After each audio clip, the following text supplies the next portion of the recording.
नमस्कार, मैं हूं प्रवीण दुबे।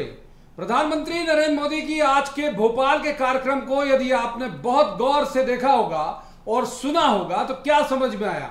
क्या एमपी में कुछ महीने के बाद होने वाले चुनाव के प्रचार का शंखनाद था? क्या यह 2024 के लोकसभा चुनाव के प्रचार का एक तरह से रणभेरी थी? क्या यह विपक्ष के लगातार उठाए जाने वाले सवालों के उद्घोष का सिलसिलेवार जवाब था? क्या यह वैश्विक छवि बना चुके एक नेता की कड़क प्रशासक और उदार राजनेता वाली छवि दिखाने का एक जरिया था? बहुत सारे सवाल हैं। क्या ये अपनी पार्टी के सबसे जमीनी स्तर पर काम करने वाले कार्यकर्ताओं के जोश बढ़ाने का एक सत्र था? आप अपनी समझ सुविधा और सामर्थ्य के मुताबिक इसे जो चाहें वो नाम दे सकते हैं। बहुत सारे सवालों के जवाब आज प्रधानमंत्री नरेंद्र मोदी ने दिए और बहुत विस्तार से दिए। यह और बात है कि प्रधानमंत्री नरेंद्र मोदी से सवाल करने वाले उनके अपने ही थे। एक बात तो तय है कि आज मोदी ने भोपाल से इस कार्यक्रम को जरिया बनाया विपक्ष को संदेश देने के लिए। इस पूरे कार्यक्रम के दौरान आपने ये बात महसूस की होगी कि मोदी जब अपने कार्यकर्ताओं को यह संदेश दे रहे थे तो यह भी कहा कि जड़ और जमीन से जुड़े रहना वरना उखाड़ दिए जाओगे। एक बात और, एक खास कौम को जिसके बारे में कहा जाता है कि बीजेपी उनके खिलाफ रहती है, उस खास कौम को भी एक बहुत अच्छा संदेश मोदी ने दिया। तो आज इस कार्यक्रम में हम समझेंगे कि मोदी जी के भाषण से ठीक पहले क्यों इस गीत का गायन हुआ कि बलहीनों को नहीं पूछता, बलवानों को विश्व पूजता। क्या बहुत सारी वजह रही इस पूरे कार्यक्रम की, क्या वजह रही इन सारे सवालों की, हम एक खास पैनल के साथ करेंगे इस पर चर्चा और कहेंगे जवाब तो देना होगा। लेकिन पहले आपको दिखाते हैं एक रिपोर्ट, देखिए।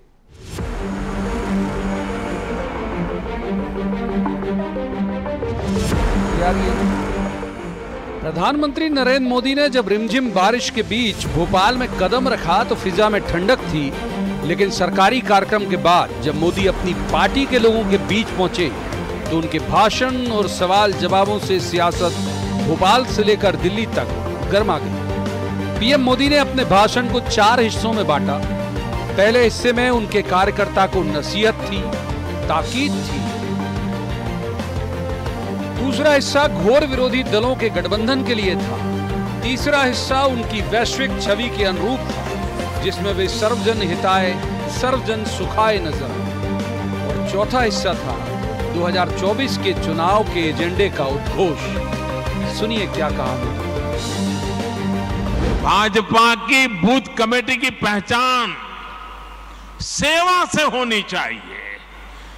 बूथ के अंदर रोज आंदोलन संभव नहीं है, तू मैं संभव नहीं है। और इसके लिए बूथ की भाजपा की पहचान सेवाधारी की होनी चाहिए, सेवा भाव की होनी चाहिए।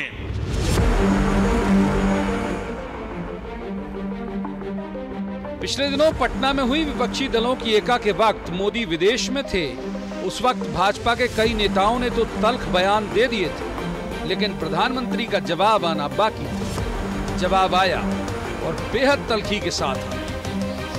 उन्होंने कुछ दिन पहले पटना में विपक्ष की एकता को लेकर कहा कि उसमें जितने चेहरे थे वो सब घोटाले की गारंटी थे। मैं घोटालेबाजों पर कार्रवाई की गारंटी देता। जाहिर था कि तालियां बजनी थी, बजी भी।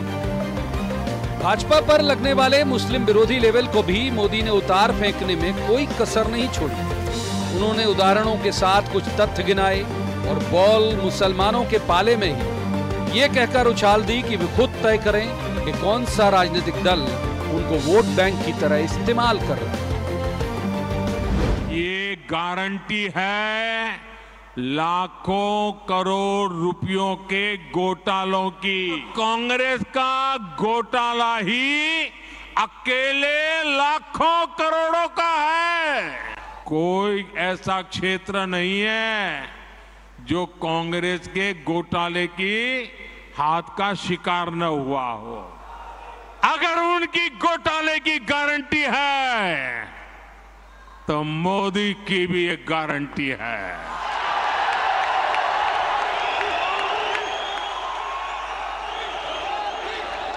और मेरी गारंटी है हर घोटालेबाज पर कार्रवाई की गारंटी।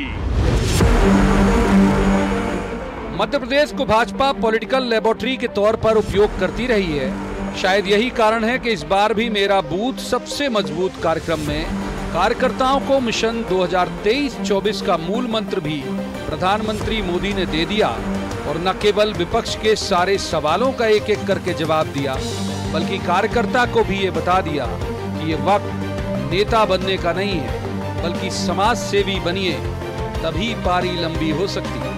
Bureau report, BST। तो सबसे पहले रस्मन उन खास मेहमानों का परिचय जिनके साथ हम इस चर्चा को आगे बढ़ाएंगे। हमारे साथ हैं अर्चना चिटनिस, बीजेपी की वरिष्ठ नेत्री हैं, पूर्व मंत्री भी हैं। बहुत स्वागत है अर्चना जी का।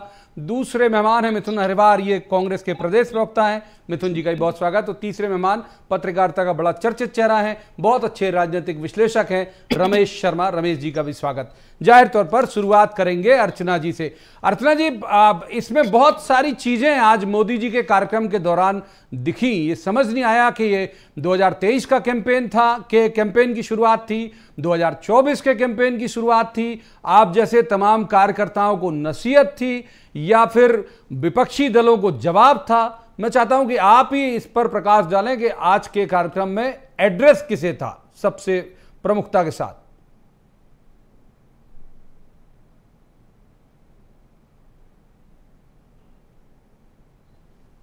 को था और भारतीय जनता पार्टी का कार्यकर्ता जमीनी कार्यकर्ता ही होता है और अपने कार्यकर्ताओं को, माननीय प्रधानमंत्री जी की नसीहत नहीं थी वो, प्रधानमंत्री जी का कार्यकर्ताओं को एक प्रकार से गाइडेंस था, दिशा मूलक था, कॉन्फिडेंस जनरेटिंग था, फैक्ट्स के साथ बात थी, सर्वसमावेशी बात थी और राजनीति से ऊपर उठकर बात थी कि सारा समय राजनीति नहीं हो सकती, राजनीति तभी लंबी चलेगी जब सेवा उसके मूल में हो। क्यों चुनाव विषय नहीं है, चुनाव तो लोकतंत्र की व्यवस्था में एक नियमित समय में आने वाली एक ऐसी कड़ी है जो हमेशा आएगी। पर भारतीय जनता पार्टी चुनाव को देखकर सिर्फ काम नहीं करती। आपने हमारी ऐसी बैठकें कहीं देखी होंगी, जिले से लेके, मंडल से लेके, प्रदेश से लेकर देश तक की। और हम एक बहुत वेल प्रिपेयर्ड पार्टी है। हम एग्जाम के पहले 20 क्वेश्चन सीरीज पढ़कर काम करने वाली पार्टी नहीं है। हम हमारे नेतृत्व के साथ मिलकर, चाहे देश का मसला हो, चाहे विदेश का मसला हो, चाहे विपक्षी दल का जो एक खोखली बातें उन पर कहे गए माननीय प्रधानमंत्री जी के ठोस वक्तव्य हो, ये सारे कार्यकर्ता के मन को बहुत स्पष्ट करते हुए उसे ऊर्जा से भरकर विजय के लिए संकल्पित करने वाले। अच्छा, एक बात और मैं जरूर पूछ लेता हूं आपसे कि बहुत सारे ऐसे मुद्दों पर आज प्रधानमंत्री ने बात की जिन पर उनसे जवाब वांछित थे। मसलन उन्होंने ये कहा, जो आज यूनिफॉर्म सिविल कोड के मसले पर बात की, किसान के मसले पे बात की, मणिपुर का जिक्र तो नहीं किया उन्होंने साफ, लेकिन ये कहा कि ये विभाजनकारी जो तुष्टीकरण वाली पार्टियां हैं वो जनजातियों को भी लड़वा देती हैं, वो हिंदू मुस्लिम को भी लड़वा देती हैं। तो हम उसे डिकोड इस तरह से कर पाए कि शायद मणिपुर भी उन्होंने टच किया। तो बाकी ऐसे ट्रिपल तलाक पे भी वो बोले। तो ऐसे मसलों, विपक्ष की एक जो पटना की बैठक पे भी बोले। भोपाल को क्यों चुना, MP को क्यों चुना, इस सब के पीछे क्या वजह हो सकती? मध्य प्रदेश भारतीय जनता पार्टी के संगठन की दृष्टि से विशेष है और ये संगठन की विशेषता माननीय कुशवाहा ठाकरे जी के समय से है। और आज के समय खूबसूरती है कि मध्य प्रदेश परंपरागत पार्टी के संगठन की दृष्टि से तो समृद्ध है ही, और अब भारतीय जनता पार्टी मध्य प्रदेश तकनीकी दृष्टि से, IT की दृष्टि से सबसे सशक्त बूथ का प्रदेश है। और माननीय प्रधानमंत्री जी ने हमारे टेक्निकल सेवी होने के कारण से ये देखते हुए हमें चुना कि जो कल्पना माननीय प्रधानमंत्री जी और हमारे राष्ट्रीय अध्यक्ष जी पूरे देश की करते हैं, मध्य प्रदेश उसमें अव्वल है। चाहे वो मन की बात को देखते हुए उसको इन टाइम रिपोर्ट करने का विषय हो। आप आज देखिए हमारे पार्टी का जो ऐप है जी, मंडल के अध्यक्ष से लेकर राष्ट्रीय अध्यक्ष तक हमारे पन्ना प्रमुख को टैप कर सकते हैं, उसका फोन नंबर ले सकते हैं, उससे बात कर सकते हैं। ठीक है। अब तकलीफ का ऐसा अगर कहीं पर समायोजन परंपरागत समृद्ध पार्टी के संगठनात्मक रचना के साथ हो तो उसी प्रदेश को तो प्रधानमंत्री जी चुनेंगे ना। ठीक है, आऊंगा आपके पास। एक बार मिथुन जी को इन करता हूं। मिथुन जी, जो बातें उन्होंने कही वो तो जाहिर है कि आप विपक्षी पार्टी के लोग तो बिल्कुल कान लगा के, बल्कि भाजपा से ज्यादा बेहतर तरीके से आप लोगों ने सुना होगा, लेकिन मैं फिर भी कोट कर देता हूं जो बैठक हुई विपक्ष की पटना में, उसमें शब्दशः बता देता हूं जो मोदी जी ने कहा कि ऐसे लोगों पे गुस्सा नहीं, दया कीजिए। 2014-2019 का चुनाव सबने देखा और उस वक्त का सबको याद है, सबके हालात। भाजपा के विरोधी दलों में इतनी छटपटाहट नहीं थी जितनी आज है। उन्होंने कहा कि अगर इन घोटालों का टोटल लगाएंगे तो 20 लाख करोड़ के घोटाले की गारंटी थी जो पटना में जमा हुई, और सबसे बड़ी घोटालेबाज पार्टी कांग्रेस। मिथुन जी, तो मुझे लगता है he needs to walk the talk. अगर वो ये कह रहे हैं कि 20 लाख करोड़ का घोटाला किया है तो विपक्ष के सारे नेताओं के ऊपर एफआईआर करके जनता के सामने प्रस्तुत कर दें कि इन लोगों ने ये घोटाला किया। मोदी जी के पास आज बचा कुछ नहीं है। वो विदेश जाते हैं तो वहां से भी खबरें आ जाती हैं उनके विरोध की, और देश में तो उनका विरोध जम करके हो ही रहा है। अब बात आती है मोदी जी के आज के कार्यक्रम की कि बूथ पर आकर के चुनाव जीतना सिखाएं। बिल्कुल ठीक बात है। अमेरिका में डोनाल्ड ट्रंप को चुनाव लड़ना सिखा चुके हैं। आपकी बार ट्रंप सरकार क्या आए थे, डोनाल्ड ट्रंप आज घर पे हैं। इससे पहले वो हिमाचल प्रदेश में गए थे चुनाव लड़वाने, हिमाचल प्रदेश में इनका मुख्यमंत्री बदल गया, कांग्रेस की सरकार आ गई। फिर ये कर्नाटक में गए, कर्नाटक में जाके साथ फिर कांग्रेस ने बुरी तरह इनको हराया। मध्य प्रदेश में 2018 में ही कांग्रेस पार्टी भारतीय जनता पार्टी को हरा चुकी है। तो जाहिर सी बात है उनके अंदर, उनकी बातों में वो कॉन्फिडेंस तो आ नहीं रहा था। मन की बात करते हैं या अपने कार्यकर्ता की बात करते हैं, जनता की, जन की बात कब करेंगे? हर उस मसले पे बात की जो जवाब वांछित थे उनसे। मैंने भी अर्चना जी से ही पूछा। हमारे जवाब मध्य प्रदेश के लिए वांछित थे कि मध्य प्रदेश यदि आदिवासी अत्याचार में नंबर 1 है, आपका एनसीआरबी का डेटा सर्टिफिकेट देता है, तो उसके ऊपर क्या कार्रवाई हो रही है। मध्य प्रदेश अगर कुपोषण में नंबर 1 है तो मोदी जी ने उस पर क्यों नहीं बोला। अगर व्यापम में 50 से ज्यादा मौतें हुई हैं तो मोदी जी का उस पर क्या स्टैंड है। भारतीय जनता पार्टी की सरकार में भ्रष्टाचार का यह आलम है कि ऑफलाइन इनकी फाइलें जला दी जाती हैं और ऑनलाइन ई टेंडर स्कैम हो जाता है। उसके ऊपर मोदी जी ने क्या कहा, हम तो जानना चाहेंगे। 2 करोड़ रोजगार की बात कही थी, हम तो जानना चाहेंगे मध्य प्रदेश में जो बातें कही थी कि हम लोग महंगाई को कम कर देंगे। भाई ऑफिशियल कैंपेन में कहां आए थे वो? ऑफिशियल चुनाव प्रचार थोड़ी था उनका। ऑफिशियल तो ये था कि कार्यकर्ताओं की मीटिंग और वंदे भारत। देखिए, प्रधानमंत्री से जवाब केवल ऑफिशियल कैंपेन में नहीं मांगे जा सकते। 24 घंटे प्रधानमंत्री से सवाल किए जा सकते हैं। प्रेस कॉन्फ्रेंस के लिए उनको विदेश जाना पड़ता है। अगर यदि मध्य प्रदेश में या देश में कोई प्रेस कॉन्फ्रेंस की होती तो शायद उन तक सवाल पहुंचते। एक तरीके का उनका ब्रॉडकास्ट चलता रहता है। मन की बात भी एक तरीके से करते, रेडियो पे सुनाते रहते हैं, लेकिन जनता से भी आज उन्होंने इंटरैक्ट नहीं किया। मध्य प्रदेश के वो 34 लाख बेरोजगार, वो जो आज पूछ रहे हैं कि हमारे रोजगार का क्या हुआ। 27 लाख किसानों का हमने कर्जा माफ किया, बाकियों का उन्होंने करने का वादा किया था, क्यों नहीं किया? इस बात का जवाब आपको पहले सवाल बहुत वक्त दिया। मैं पहले सवाल में कोशिश करता हूं कि दोनों पॉलिटिकल गेस्ट को पर्याप्त वक्त दे ताकि दर्शकों तक उनकी बात पहुंच सके। तीसरे मेहमान को इन करते हैं, वरिष्ठ पत्रकार हैं रमेश शर्मा जी। रमेश जी, आपने आज के इस कार्यक्रम को का तर्जुमा कैसे किया? क्या था वो जो मैं पहले से बोल रहा हूं, 4 एंगल निकल रहे हैं इसके कि देश के दिल से चारों दिशाओं में उन्होंने मैसेज भेजा। आप क्या समझ पाए? ये बिल्कुल मैं आपकी बात से सहमत हूं। उनका आज का उद्बोधन 4 आयामों पर था, और विशेषकर अगर आप देखेंगे तो उसमें राजनीतिक बात और 25% थी, बाकी 75% समाज निर्माण की बात, देश निर्माण की बात और कार्यकर्ता के निर्माण की बात थी। मोटे तौर पर अगर आप देखेंगे, जनसंघ के समय से और भाजपा के आरंभिक काल से ये जो प्रशिक्षण होता था, अगर उन्होंने जो सबसे पहले कार्यकर्ताओं को जो कहा, दीनदयाल जी कभी कहा करते थे कि हमारे लिए सत्ता जो है वो समाज सेवा का माध्यम रहेगी, तो उन्होंने सबसे पहले भाजपा के कार्यकर्ताओं से, खासतौर से जो बूथ पर काम करते हैं, उनसे ये आह्वान किया कि वो बस स्टैंड और रेलवे स्टेशन पर कोई ऐसा सेंटर बना जो लोगों को मार्गदर्शन दे। उन्होंने पुस्तकें, पुरानी पुस्तकें लेकर के समाज को बांटने की बातचीत की, निरंतर जोड़ने की बातचीत की। तीसरी, उन्होंने कार्यकर्ताओं से ये कहा कि शासन की जो योजनाएं हैं उन योजनाओं का समाज किस प्रकार से लाभ उठाए। दूसरी, फिर उन्होंने बात की कि दल से बड़ा देश होता है, तो स्वाभाविक रूप से समाज का उत्थान हो, देश का उत्थान हो और कार्यकर्ता का सक्रिय रहे। मेरी दृष्टि में उनका आज का उद्बोधन कार्यकर्ताओं के लिए मोटिवेशन था। कार्यकर्ताओं के लिए वो बिंदु देना थे कि किस प्रकार वो अपने क्षेत्र में जाकर के काम करें और लोगों से बातचीत करें। उन्होंने विपक्ष के जो उल्लेख किया, खासतौर से जो विपक्ष की जो एकता की जो बैठक थी उसका उन्होंने उल्लेख किया और कुछ घोटालों का उन्होंने उल्लेख किया और उन्होंने महंगाई का भी उल्लेख किया। और महंगाई का उल्लेख उन्होंने इतना बढ़िया एक बिंदु दिया भाजपा के कार्यकर्ताओं को, अब उन्होंने कितना कर पाएंगे नहीं कर पाएंगे वो जाने। उन्होंने कहा कि आप चार्ट बनाइए कि भाजपा शासित राज्यों में पेट्रोल के रेट क्या हैं और कांग्रेस शासित राज्यों में पेट्रोल के रेट क्या हैं। उन्होंने भले ही पेट्रोल की बात कही है, लेकिन कहीं ना कहीं उन्होंने एक संकेत दिया है कि विभिन्न तरीके से आप ये बनाएं और लोगों को समझाएं। एक बार बहुत महत्वपूर्ण बात कह रहे शर्मा साहब, एक बार अर्चना जी को इन करते हैं। अर्चना जी, जो उन्होंने बहुत विस्तार से बात कही इसलिए सवाल उठ जाते हैं। उन्होंने बहुत विस्तार से कहा कि भाई कार्यकर्ता जो है वो खुद को नेता नहीं समझे, शब्द ये नहीं थे लेकिन भाव उनके यही थे कि भाई उनके लिए अखबार पहुंचाइए, उनसे बिल्कुल 1 to 1 दैनंदिन संबंध बनाइए। एक शब्द उनका था कि जो गांव का व्यक्ति है वो दैनंदिन मसले में सियासत नहीं करता, राजनीति नहीं करता और चाहता भी नहीं। उनके सुख दुख में खड़े होइए, पूरी तमाम चीज़ों को लेके। स्कूल ड्रॉप आउट बच्चों पे उन्होंने बात की, आपके पास महिला बाल विकास भी था, कुपोषण पे भी उन्होंने बात की, यदि कोई आंगनबाड़ी में कुपोषित बच्चे हैं तो उनके साथ करिए। ये कुछ ऐसे मैसेज तो नहीं जा रहा है कि उनको लग रहा हो कि कार्यकर्ता नेता ज्यादा बनते जा रहे हैं तो एक बार फिर से उन्हें कार्यकर्ता बनाया जाए? नहीं, एक बात आपको बताएं, भारतीय जनता पार्टी जो शब्दावली है उसमें हर कोई कार्यकर्ता है। जो नेता शब्द है ये हमारी पार्टी की शब्दावली में, वोकैबुलरी में है ही नहीं।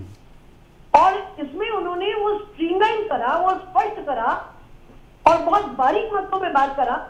और करते हुए उन्होंने यही बात करी कि जिंदगी बहुत बड़ी है, व्यापक है, विस्तारित है और राजनीति उसका एक छोटा हिस्सा है। और सच में आप याद करें, मैं जब आप और हम जब स्कूल कॉलेज पढ़ते थे तब एक शेर का पोस्टर हम देखते थे जिसके नीचे लिखा होता था नो पॉलिटिक्स प्लीज। तो कुल मिला के ये भारतीय जनता पार्टी का एक प्रकार से कार्यशैली शुरू से रही है और माननीय प्रधानमंत्री जी ने उसको बहुत माइक्रो लेवल तक उदाहरणों के साथ में हमारे सामने प्रस्तुत किया है। ठीक है, एक बार मिथुन जी को इन कर देते। मिथुन जी, ये एनजीओ शब्द तो इस्तेमाल नहीं किया लेकिन उन्होंने कहा कि कार्यकर्ता नहीं समाज सेवक बनिए। तो अब आपको नहीं लगता कि अगर ये घर घर पहुंच जाएंगे, अखबार देने लगेंगे, फर्स्ट एड किट देने लगेंगे, जो बाकी की चीजें हैं वो देने लगेंगे तो बहुत करीब आ जाएगी जनता इनसे और चुनाव के वक्त? देखिए, मुझे लगता है मोदी जी को इससे शुरुआत करना चाहिए। अपना 20,000 करोड़ का सेंट्रल विस्टा का प्रोजेक्ट में जो प्रधानमंत्री आवास है, 8,000 करोड़ का उनका जो हवाई जहाज है, 12 करोड़ रुपए की उनकी जो गाड़ी है, इन सबको त्याग करके उनको जनता के बीच सड़क पर आना चाहिए और घर घर आकर के सेवा करना चाहिए। वो तो काम उन्होंने किया नहीं। मध्य प्रदेश में भी आप यदि हालत देखें मध्य प्रदेश की, तो मध्य प्रदेश में जो आप देखें, किसानों की बात करें तो मध्य प्रदेश अभी जो 46th रिपोर्ट आई है मोदी सरकार की संसदीय समिति की, उसमें यह बताया गया मध्य प्रदेश 4 ऐसे राज्यों में है जिसमें किसानों की आय बढ़ने की बजाय घट गई। मध्य प्रदेश ऐसे राज्यों में जहां पर 52,000 स्कूलों में बिजली की व्यवस्था नहीं है, 20,000 स्कूल करीब ऐसे हैं जहां पर एक शिक्षक है, 9,000 ऐसे स्कूल हैं जहां एक भी शिक्षक नहीं है। अब महिलाओं की बात करें, मैं जिक्र कर चुका हूं, 18 साल से नीचे की जो बच्चियां हैं, सबसे ज्यादा बलात्कार मध्य प्रदेश में ये रजिस्टर होते हैं। कुपोषण की बात मैं कर ही चुका हूं। स्वास्थ्य सुविधाओं में हम फिसड्डी हैं। आयुष्मान भारत योजना का कार्ड आज किसी हॉस्पिटल में ले जाएं तो हॉस्पिटल से भगा दिया जाता है, आपके साथ अपराध हो, आप थाने जाएं तो आपको वहां से भगा दिया जाता है। ऐसा क्यों हो रहा है? ऐसा इसलिए हो रहा है कि भारतीय जनता पार्टी को यह आभास हो चुका है कि इनका मध्य प्रदेश में कुछ बचा नहीं है, इसलिए सब लगे हैं समेटने में। अभी कुछ दिन पहले अमित शाह जी आए थे, कह दिया गया साहब वो मौसम खराब था इसलिए उनका दौरा रद्द हो गया, जबकि वो छत्तीसगढ़ गए थे। मोदी जी आ गए, भोपाल आ गए, शहडोल जाने से पहले बता दिया गया साहब मौसम खराब।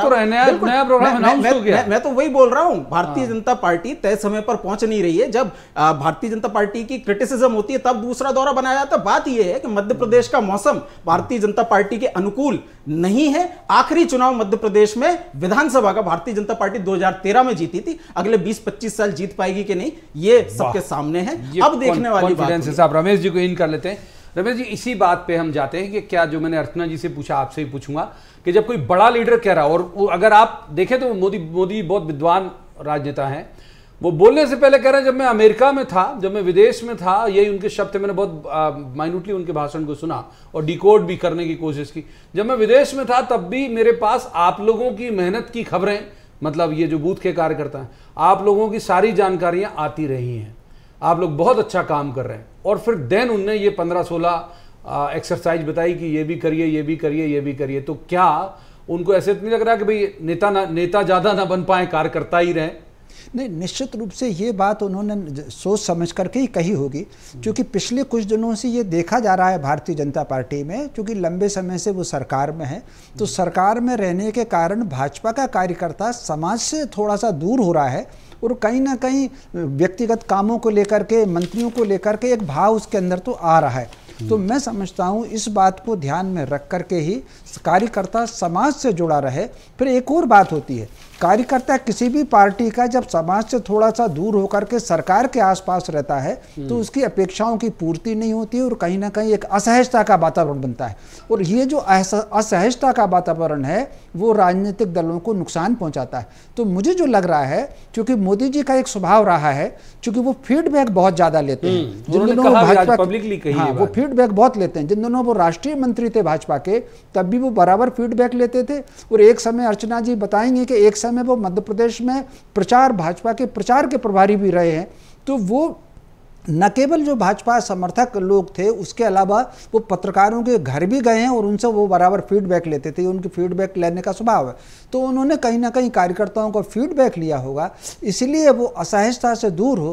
क्योंकि कई बार, बस एक बात कह करके मैं बात को विराम दूंगा, कई बार जैसे 2018 के चुनाव में 2018 के चुनाव में निश्चित रूप से कांग्रेस एक कदम आगे रही भाजपा से, लेकिन जो भाजपा पीछे रही उसमें कांग्रेस का पुरुषार्थ कम, भाजपा के कार्यकर्ता की असहजता ज्यादा थी। एक बार इन करते हैं हम फिर से अर्चना जी को और एक महत्वपूर्ण मसले पे बात करेंगे।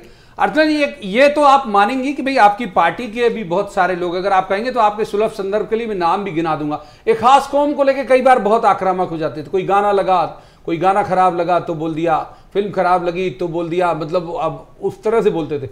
आज मोदी जी की भाषण के बाद विराम लग जाएगा, क्योंकि उन्होंने बहुत सारे मसले में इस बात की और क्लियर कहा मंच से कि भाई जो बाकी की पार्टियां हैं और खासतौर पे कांग्रेस, वो तुष्टीकरण की राजनीति करती है, मुसलमान खुद समझ लें कि उन्हें कैसे वोट बैंक की तरह इस्तेमाल किया जा रहा है। तो अब ये मान के चले कि अब और जुड़ जाएंगे ये वर्ग जिसे आपके लिए वर्जित फल जैसा माना जाता था? नहीं, बिल्कुल मैं आपकी इस बात से सहमत नहीं हूँ। भारतीय जनता पार्टी एकात्म मानववाद के रास्ते पर चलने वाली पार्टी है।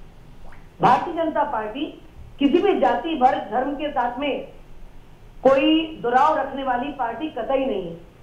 चाहे केंद्र की योजनाएं हो, वो आज नहीं बनी, 9 साल पहले से बनी है, अटल बिहारी वाजपेयी जी के समय तक हमने बनते हुए देखी। चाहे हमारी राज्य की योजनाएं हो, हम अगर मुख्यमंत्री कन्यादान योजना बनाते हैं तो मुख्यमंत्री निकाय योजना भी बनाते हैं। उज्ज्वला गैस दे, चाहे प्रधानमंत्री आवास दे, किसी के जाति धर्म के आधार पर किसी चीज का वितरण नहीं होता। मैं स्वयं बुरहानपुर से जनप्रतिनिधि रही हूँ। मैं जब यहाँ की विधायक बनी तब यहाँ एक हायर सेकेंडरी स्कूल था उर्दू का। 5 साल में यहाँ पर भारतीय जनता पार्टी की सरकार में 6 उर्दू का हायर सेकेंडरी स्कूल हुए। मेरे शहर बुरहानपुर में मध्य प्रदेश में सबसे अधिक मुख्यमंत्री आवास वितरित हुए और उसमें से अधिकांश हमारे अल्पसंख्यक भाइयों बहनों को मिले, क्योंकि सबसे कमजोर और गरीब वे रहे कांग्रेस की सरकार के चलते हुए। तो ये तो भारतीय जनता पार्टी का परसेप्शन बनाया गया है भारतीय जनता पार्टी के विरोधियों द्वारा।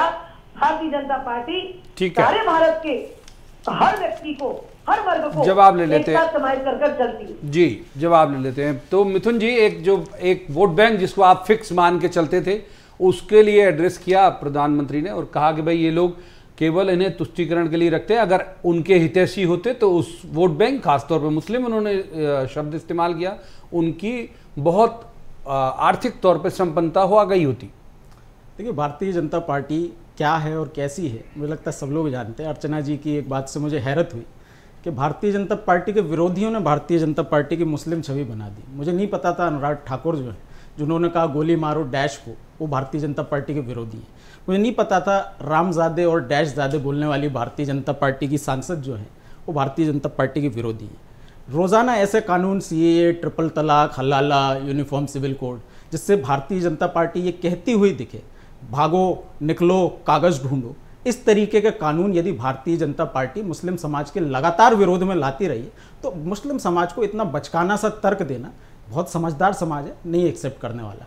चलिए, तो जब बहुत जल्दी माफ कीजिए, वक्त जो है वो इससे ज्यादा चर्चा की इजाजत देता नहीं, हम आगे चर्चा करना चाहते थे। बहुत शुक्रिया अर्चना जी का, बहुत शुक्रिया मिथुन जी का, बहुत शुक्रिया रमेश शर्मा जी का। आज की इस चर्चा में इतना ही। कल किसी खास मसले पर खास पैनल के साथ बैठेंगे और कहेंगे जवाब तो देना होगा। आप देखते रहिए BSTV।